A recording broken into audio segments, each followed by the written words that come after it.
Hello hi ವೀಕ್ಷಕರೇ, ಎಲ್ಲರೂ ಹೇಗಿದ್ದೀರಾ? ಚೆನ್ನಾಗಿದ್ದೀರಾ ಅಂತಲೇ ಅಂದ್ಕೊಂಡಿದ್ದೀನಿ. ಇವತ್ತು ನಮ್ಮ ಕಿಚನ್ನಲ್ಲಿ ಟೊಮಟೊ ಚಟ್ನಿ ಯಾವ ಥರ ಮಾಡೋದು ಅಂತ ನೋಡೋಣ. ಇದು ನೀವು 6 ತಿಂಗಳವರೆಗೆ ಇಟ್ಟರೂ ಏನೂ ಆಗಲ್ಲ, ಅಷ್ಟು ಚೆನ್ನಾಗಿರುತ್ತೆ. ಹಾಗಾದರೆ ತಡ ಯಾಕೆ? ಕುಕ್ ವಿತ್ ರಾಜು ಚಾನಲ್ಗೆ ಸಬ್ಸ್ಕ್ರೈಬ್ ಮಾಡ್ಕೊಳ್ಳಿ. ವಿಡಿಯೋ ಇಷ್ಟ ಆದರೆ ಲೈಕ್ ಮಾಡಿ. ಟೊಮಟೊನ ಆಯ್ಕೆ ಮಾಡೋದು ತುಂಬಾ ಇಂಪಾರ್ಟೆಂಟು ಈ ಟೊಮಟೊ ಚಟ್ನಿಗೆ. ಯಾಕಂದರೆ ನಮಗೆ ಟೊಮಟೊ ಚೆನ್ನಾಗಿದ್ದರೆ ಚಟ್ನಿನೂ ತುಂಬ ದಿನ ಉಳಿಯುತ್ತೆ, ಚೆನ್ನಾಗೇ ಇರುತ್ತೆ. ಈ ಟೊಮಟೊ ನಮಗೆ ಕೆಂಪು ಬಣ್ಣ ಬಂದಿರಬೇಕು ಮತ್ತು ಮೆತ್ತಗಿರಬಾರ್ದು. ಆ ಥರ ಟೊಮಟೊನ ನಾವು ಆಯ್ಕೆ ಮಾಡ್ಕೋಬೇಕು. ಮತ್ತು ನಾನಿಲ್ಲಿ ಟೊಮಟೊ ಚಟ್ನಿ ಮಾಡಲಿಕ್ಕೆ ಯಾವ ಪಾತ್ರೆನ ಉಪಯೋಗಿಸ್ತೀನಲ್ಲ ಆ ಪಾತ್ರೆನ ನಾನು ತೊಳೆದುಬಿಟ್ಟು ಬಿಸಿಲಿಗೆ ಇಟ್ಕೋತೀನಿ ಸ್ವಲ್ಪ ಹೊತ್ತು. ಆಗ ಮಾಡೋದ್ರಿಂದ ನಮಗೆ ಟೊಮಟೊ ಚಟ್ನಿ ತುಂಬ ದಿನ ನಾವು ಬಳಸ್ಬೋದು. ಅದನ್ನು ನೀರಿಂದ ತೆಗೆದ ಮೇಲೆ ಟೊಮಟೊನ ನಾನು ಒಂದು ಒಳ್ಳೆ ಬಟ್ಟೆಯಿಂದ, ಕಾಟನ್ ಬಟ್ಟೆಯಿಂದ ಒರೆಸ್ಬಿಟ್ಟು, ಯಾವುದು ಟೊಮಟೊ ಏನಾದರೂ ಮೆತ್ತಗಾಗಿದ್ದರೆ ಅದನ್ನು ಬೇರೆ ಮಾಡಿಬಿಟ್ಟು ನಾನು ಇದನ್ನು ಸ್ವಲ್ಪ ಹೊತ್ತು ಫ್ಯಾನ್ ಗಾಳಿಗೆ ಹಾಗೆ ಬಿಟ್ಬಿಡ್ತೀನಿ.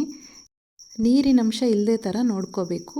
ಈಗ ಈ ಟೊಮಟೊನ ನಾನು 4 ಭಾಗ ಮಾಡಿಬಿಟ್ಟು ಪಾತ್ರೆಗೆ ಹಾಕ್ಕೊತಾ ಇದ್ದೀನಿ. ಈಗ ನಾವು ಈ ಟೊಮಟೊ ಏನಾದರೂ ಮೆತ್ತಗಿದ್ದರೆ ಇಲ್ಲ ಸ್ವಲ್ಪ ಕೆಟ್ಟಿದ್ದರೆ ನಾವು ಈ ಟೈಮಲ್ಲಿ ತೆಗೆದು ಬಿಡಬೇಕು.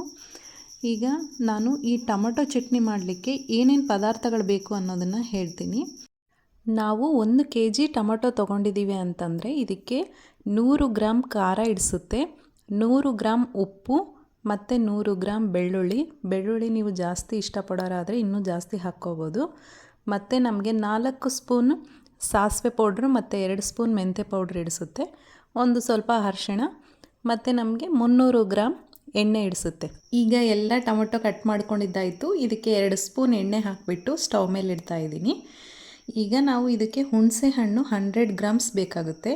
ಈ ಹುಣಸೆ ಹಣ್ಣನ್ನು ನಾವು ಯಾವುದೇ ರೀತಿ ಪೀಚ್ ಇಲ್ಲದೆ ಮತ್ತು ಪಿಚ್ಚೆ ಇಲ್ಲದೆ ಇದನ್ನು ನಾವು ಸೋಸ್ಕೊಂಡು ಒಂದು ಸ್ವಲ್ಪ ಹೊತ್ತು ಬಿಸಿಲಿಗೆ ಇಡಬೇಕಾಗುತ್ತೆ.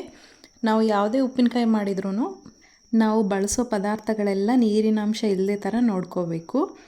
ಈಗ ನಾನು ಹುಣಸೆ ಹಣ್ಣನ್ನು ಟೊಮಟೊ ಜೊತೆಗೆ ಹಾಕ್ತಾಯಿದ್ದೀನಿ. ನೀವು ಜೊತೆಗಾದರೂ ಹಾಕ್ಕೊಳ್ಳಿ, ಇಲ್ಲ ಅಂತಂದರೆ ಟೊಮಟೊ ಒಂದು ಸ್ವಲ್ಪ ಕುದ್ದ ಮೇಲಾದ್ರೂ ಹುಣಸೆ ಹಣ್ಣು ಹಾಕ್ಕೊಳ್ಳಿ. ಈಗ ನಾನು ಇದನ್ನು ಮುಚ್ಚಿಡ್ತಾ ಇದ್ದೀನಿ. ಈಗ ಸಣ್ಣ ಊರಿನಲ್ಲಿ ಇದನ್ನು ನಾನು ಕುದಿಸ್ಕೊತಾ ಇರ್ತೀನಿ. 5 ನಿಮಿಷಕ್ಕೊಂದ್ಸಲಿ ನಾವು ತಳ ಹಿಡದೆ ಹಾಗೆ ಇದನ್ನು ನಾವು ಆವಾಗವಾಗೆ ಕಲಿಸ್ಕೋಬೇಕು. ಕೆಳಗ ಮೇಲೆ ಮಾಡಿಕೊಂಡು ಇದನ್ನು ನೀಟಾಗಿ ಕಲಿಸ್ಕೋಬೇಕು. ಇದು ನಾವು ಸ್ವಲ್ಪನೂ ನೀರಿನಾಂಶ ಇಲ್ಲದೆ ಇರೋ ಥರ ಇದನ್ನು ಚೆನ್ನಾಗಿ ಕುದಿಸ್ಕೋಬೇಕು, ಟೊಮಟೊ ಮತ್ತು ಹುಣಸೆ ಹಣ್ಣು. ಈ ಚಟ್ನಿಗೆ ನಾವು ಮಸಾಲೆಗಳನ್ನು ಹುರ್ಕೊಳ್ಳೋಣ. ಇದಕ್ಕೆ ನಾನು 2 ಸ್ಪೂನ್ ಮೆಂತೆ ಮತ್ತು 4 ಸ್ಪೂನ್ ಸಾಸಿವೆ ಮತ್ತು 1 ಸ್ಪೂನ್ ಜೀರಿಗೆ ಹಾಕ್ತಾಯಿದ್ದೀನಿ. ಜೀರಿಗೆ ಬೇಕಂದರೆ ಹಾಕೋಬೋದು, ಟೇಸ್ಟ್ ಚೆನ್ನಾಗಿರುತ್ತೆ, ಹಾಕ್ಕೊಳ್ಳಿ.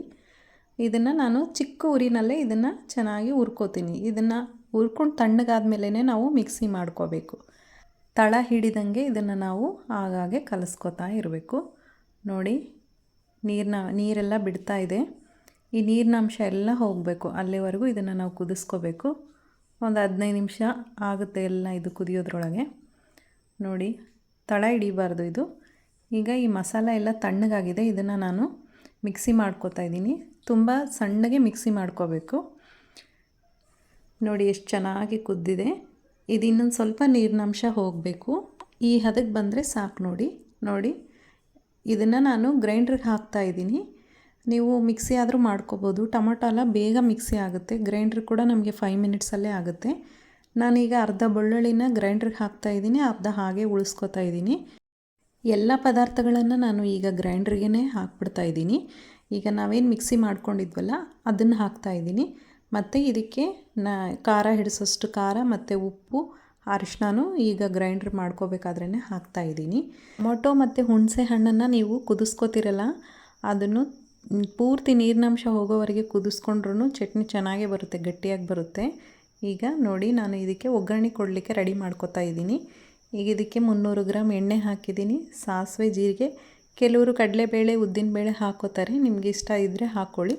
ಮತ್ತು ಕರಿಬೇವು ಹಾಕ್ಕೊಳ್ಳೋದಿದ್ದರೆ ಕೂಡ ನೀವು ಕರಿಬೇವನ್ನು ನೀರಲ್ಲಿ ಹಾಕಿ ತೊಳೆದ್ಬಿಟ್ಟು ಅದನ್ನು ನಾವು ಚೆನ್ನಾಗಿ ನೀರಿನಾಂಶ ಇಲ್ಲದೆ ಥರ ಒರೆಸ್ಕೊಂಡು ಹಾಕಬೇಕು. ಮತ್ತು ಇದಕ್ಕೆ ಇಂಗು ಚೆನ್ನಾಗಿ ಹಾಕಬೇಕು. ಇಂಗು ಹಾಕಿದಷ್ಟು ಚೆನ್ನಾಗಿರುತ್ತೆ. ಮತ್ತು ಒಂದು 10ರಿಂದ 15 ಒಣಮೆಣಸಿನ್ಕಾಯಿ ಹಾಕಿದ್ದೀನಿ. ನೋಡಿ, ಇದಾಗಿದೆ ಆಗಲೇ. ನಾವು ಮಾಡ್ಕೊಂಡಿರೋ ಒಗ್ಗರಣೆ ಕೂಡ ತಣ್ಣಗಾಗಿದೆ.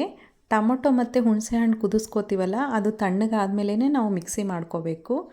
ಇದನ್ನೆಲ್ಲ ಚೆನ್ನಾಗಿ ಕಲಿಸ್ಬಿಟ್ಟು 8 ಅವರ್ಸ್ ಹಾಗೆ ಬಿಟ್ಬಿಡಿ. ಯಾಕಂದರೆ ಅದು ಎಣ್ಣೆ ಬಿಟ್ಕೊಂಡ್ಮೇಲೇ ನಮಗೆ ಖಾರ ಉಪ್ಪು ಮತ್ತು ನಾವೇನು ಸಾಸಿವೆ ಎಲ್ಲ ಹಾಕಿದ್ವಲ್ಲ ಅದು ಚೆನ್ನಾಗಿ ಹಿಡಿಯುತ್ತೆ. ನೋಡಿ ಎಷ್ಟು ಚೆನ್ನಾಗಿ ಕಲರ್ ಬಂದಿದೆ. 8 ಅವರ್ಸ್ ಆದಮೇಲೆ ನಾನು ತೋರಿಸ್ತಾ ಇದ್ದೀನಿ ಇದನ್ನು. ಎಷ್ಟು ಚೆನ್ನಾಗಿ ಎಣ್ಣೆ ಬಿಟ್ಕೊಂಡು ನಮಗೆ ಒಳ್ಳೆ ಕಲರ್ ಬಂದಿದೆ. ಟೇಸ್ಟ್ ಕೂಡ ಅಷ್ಟೇ ಚೆನ್ನಾಗಿರುತ್ತೆ. ಇದಕ್ಕೆ ನಾವು ಎಣ್ಣೆ ಸ್ವಲ್ಪ ಜಾಸ್ತಿ ಹಾಕ್ಕೊಂಡ್ರೆ ಇದು ತುಂಬ ದಿನ ಉಳಿಯುತ್ತೆ. ನಮಗೆ ಚಟ್ನಿ ಮೇಲೆ ಎಣ್ಣೆ ಕಾಣ್ತಾ ಇದ್ರೇ ಅದು ನಮಗೆ ಕೆಡೋದಿಲ್ಲ ಚಟ್ನಿ. ತುಂಬ ಚೆನ್ನಾಗಿ ಬಂದಿದೆ. ಟೇಸ್ಟ್ ಕೂಡ ಅಷ್ಟೇ ಚೆನ್ನಾಗಿರುತ್ತೆ. ಇದನ್ನು ನಾವು ಒಂದು ಗ್ಲಾಸ್ ಜಾರಲ್ಲಿ, ಇಲ್ಲ ಅಂತಂದರೆ ನಮಗೆ ಉಪ್ಪಿನಕಾಯಿ ಜಾರ್ ಇರ್ತಲ್ಲ ಅದರಲ್ಲಾದರೂ ತುಂಬಿಟ್ಕೊಳ್ಳಿ. ಟೇಸ್ಟ್ ಅಂತೂ ತುಂಬ ಚೆನ್ನಾಗಿರುತ್ತೆ. ದೋಸೆಗೆ ಮತ್ತು ಚಪಾತಿಗೆ, ರೊಟ್ಟಿಗೆ, ಅನ್ನಕ್ಕೆ ಎಲ್ಲದಕ್ಕೂ ಸೂಟ್ ಆಗುತ್ತೆ ಇದು. ಈಗ ನಾನು ಅನ್ನದ ಜೊತೆಗೆ ಯಾವ ಥರ ಟೇಸ್ಟ್ ಇದೆ ಅಂತ ನಾನು ನಿಮ್ಗೆ ಹೇಳ್ತೀನಿ ನೋಡಿ. ಬಿಸಿ ಅನ್ನಕ್ಕೆ ಉಪ್ಪಿನಕಾಯಿ ಹಾಕ್ಕೊಂಡು ತಿಂದರೆ ಕಳೆದೇ ಹೋಗ್ಬಿಡ್ತೀವಿ, ಅಷ್ಟು ಚೆನ್ನಾಗಿರುತ್ತೆ. ನೋಡಿ, ಈ ವಿಡಿಯೋ ನಿಮಗೆ ಇಷ್ಟ ಆದರೆ ಲೈಕ್ ಮಾಡಿ, ಶೇರ್ ಮಾಡಿ ಮತ್ತು ನನ್ನ ಚಾನಲ್ನ ಸಬ್ಸ್ಕ್ರೈಬ್ ಮಾಡ್ಕೊಳ್ಳೋದನ್ನು ಮರಿಬೇಡಿ. ಧನ್ಯವಾದಗಳು.